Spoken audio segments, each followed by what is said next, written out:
Halo guys, assalamualaikum warahmatullahi wabarakatuh. Terima kasih yang udah setia sama channel Yatisam Official lagi. Semoga kalian sehat, berkabar Allah untuk kita semuanya. Gimana kabar kalian, sehat?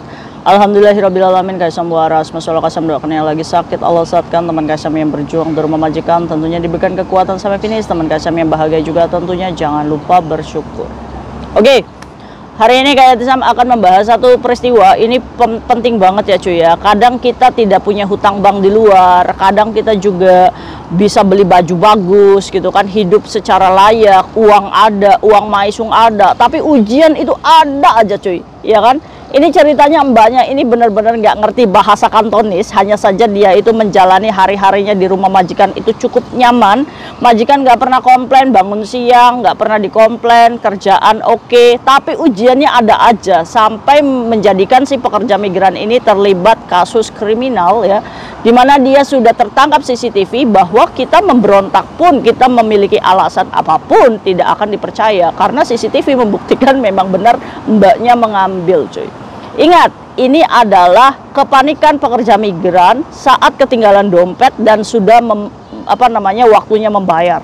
Ya kan, karena tidak terbiasa, tidak pegang uang, jadi si pekerja migran ini hari apes tidak ada yang tahu itu ya seperti ini. Oke, kita lanjut aja ceritanya bagaimana ini menjadikan pembelajaran untuk kita supaya hati-hati dalam bekerja ya cuy.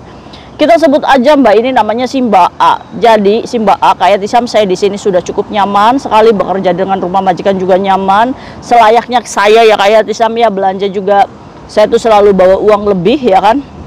Nah di ending ceritanya kayak Yatisam, saya belanja maisung dimana saya ambil bawang merah, cabe ya kan, beberapa sayur mayur, dan dia ini buy toy cuy.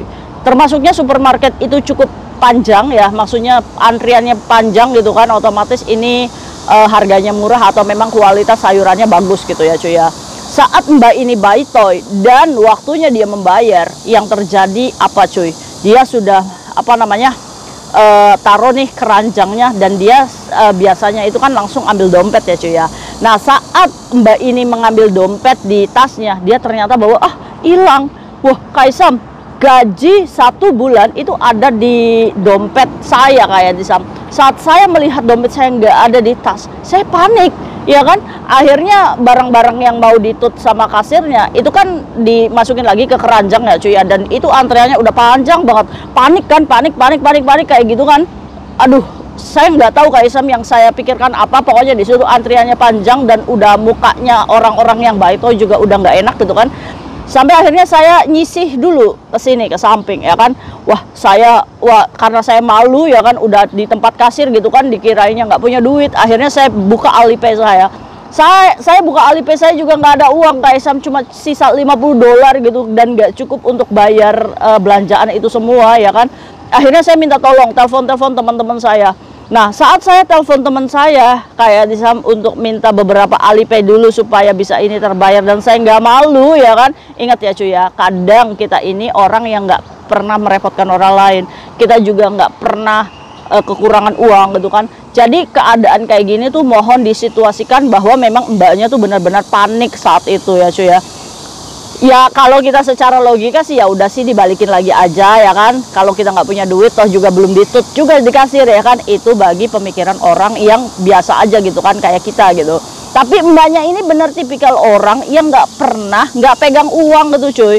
Sampai akhirnya si pekerja migran ini ngisi dari kasir itu ya. Tapi dia memasukkan bawang merah dan lainnya itu ke one fotonya cuy. Nah sambil dia mencari pinjaman Alipay ke teman-temannya, sampai agent saya telepon kayak mem tolong kirimin Alipay saya dulu $300 mem untuk bayar sesuatu, nanti saya ganti ya kan. Biasalah cuy ya, kadang kalau kita nggak pernah merepotkan orang lain tuh kita nggak tahu gitu mau minjem ke siapa, dan semua teman-temannya juga belum tentu kok tiba-tibanya sih tumben-tumbenan sih kamu minjem Alipay gitu kan. Kadang orang tuh berpikir dulu untuk membantu, bener nggak ya kan. Akhirnya wah ini karena saking paniknya dan sudah menghabiskan beberapa menit di situ, akhirnya si pekerja migran ini keluarlah cuy dari toko tersebut, dan dia lupa tuh sudah memasukkan barang-barangnya di one foto itu ya kan. Karena kayak saya nanya, kamu ngapain keluar? Kan harusnya kamu nunggu Alipay masuk itu ya sudah di dalam tokonya aja di situ ya kan. Saya lupa kayak saya sudah masukin sayur mayur itu di one foto saya, namanya juga saya lagi panik kayak akhirnya saya keluar, niat saya kayak karena di bawah supermarket itu ada 7-Eleven, maksud saya ya udahlah tunggu aja di situ lah. Kenapa kamu nunggu di 7-Eleven, kan nggak masuk logika juga gitu kan, kenapa harus nunggu di 7-Eleven gitu kan, ya kan bukan TNG yang bisa ngambil cash gitu kan, ya namanya lagi-lagi kayak saya panik. Oke, kalau kita berbicara panik ya kita nggak bisa ngomong apa-apa, benar nggak? Akhirnya dia ini keluar dan niatnya mau ke 7-Eleven tuh kan keluar dari supermarket itu, ya namanya supermarket ya cuy ya, dicurigai seperti itu. Makanya di depan supermarket itu ada satpam, dimana Cece coba lihat risitnya ya kan, mungkin dipantau ya dari situ ya kan. Wah, saya baru ingat Kaisam, ternyata di dalam one foto saya ini ada beberapa sayur-sayur yang saya belum bayar. Nah akhirnya, ini apa kamu maksudnya? Ayo kamu ikut ke kantor, katanya. Dibawalah ke kantor kayak di saya. Wah, saya udah nggak bisa ngelak lagi, percuma menjelaskan pun, barang bukti ada, CCTV ada, saya bawa aja di situ dan memasukkan. Kita mau ngejelasin gimana pun, ya nggak akan dipercaya juga ya kan?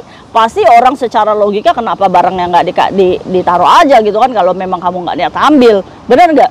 Ya udah, inilah di titik pasrah si pekerja migran ini ya cuy ya. Akhirnya si pekerja migran ini naik mobil ngiung-ngiung ya kan, polisi.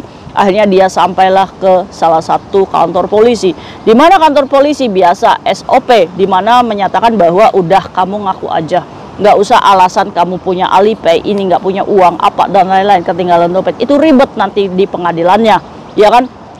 Saya itu kayak Tisam mau telepon kayak Tisam, cuma apa namanya, katanya udah ada penerjemah di situ ya kan. Saya sudah menjelaskan semua ke penerjemah, sampai penerjemah sama polisi datanglah untuk menjelaskan ke majikan saya, karena majikan ini kan butuh KTP ya si Cece-nya.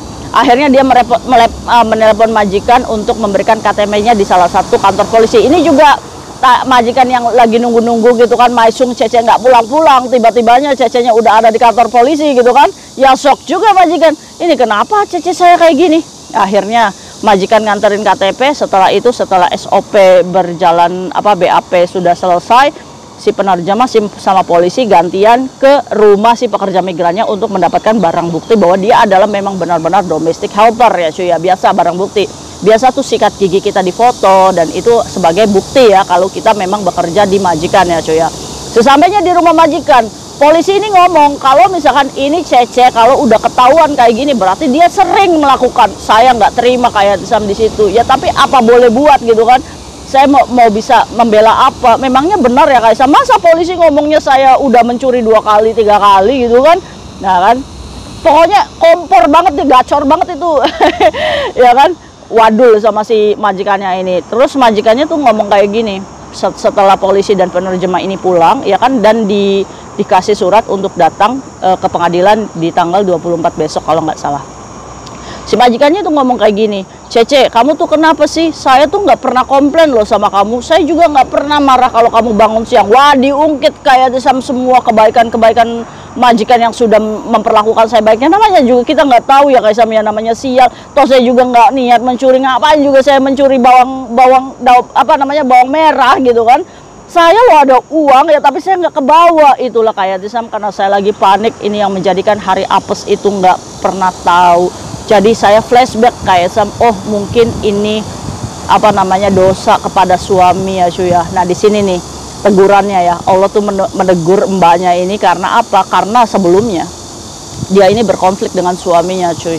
Nah suaminya ini ditinggal 4 tahun merantau di Hong Kong, dan mbaknya ini penasaran menanyakan kepada suaminya, Kakanda Prabu, iya sayang, kamu selama 4 tahun apakah kamu pernah jajan lonte ya kan di luar ya kan.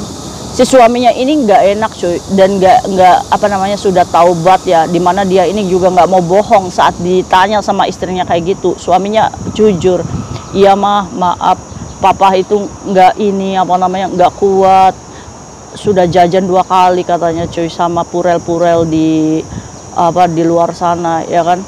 Terus si suaminya ini minta ampun, minta maaf dan tidak diulangi lagi ya kan.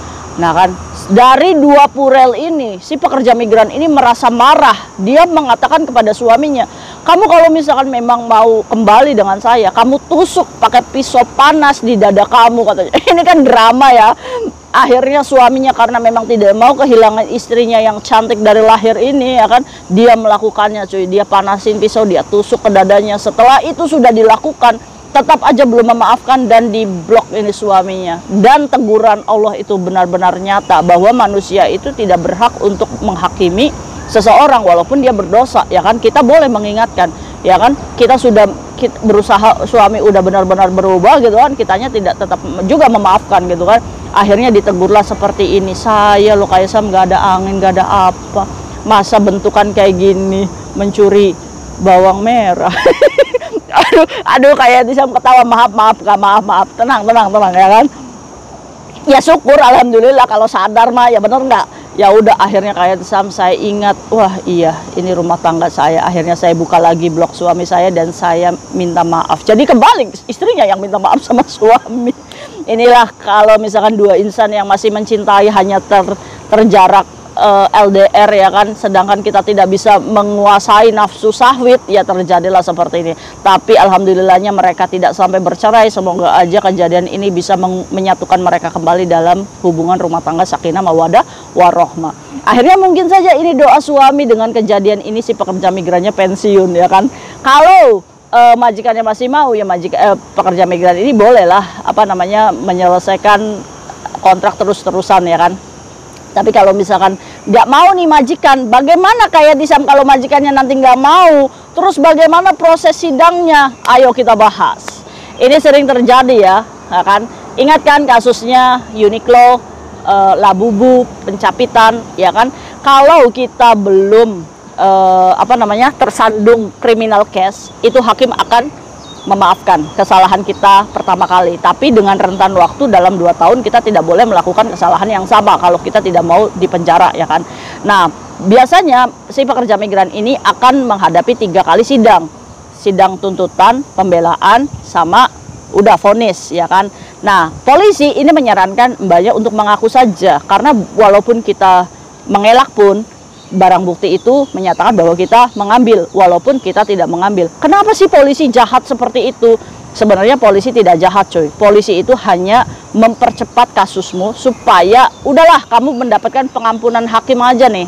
Lebih baik daripada kamu harus menolak kalau kamu tidak mengambil, sedangkan barang bukti menyatakan kamu mengambil. Kamu harus menyiapkan lawyer, kamu harus menyiapkan saksi, barang bukti dan lain-lain, ya kan.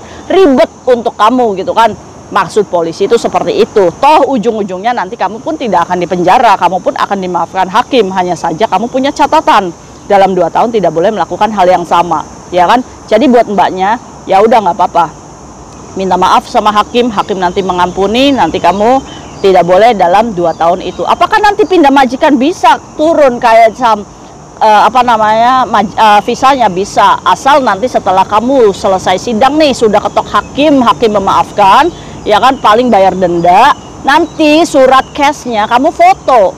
Nanti barangkali kamu pindah majikan, nanti imigrasi bertanya apakah kamu punya criminal case, kamu lampirkan tuh surat close case-nya kamu dari pengadilan itu, ya kan. Nah, baru visamu turun. Oke. Nah, ini ya. Jadi kalian bisa mengambil pembelajaran apa nih dari kasus mbaknya? Yang pertama, jangan panik, ya kan. Kalau kita memang nggak ada uang atau nggak bawa uang gitu kan, kita ini cece gitu kan.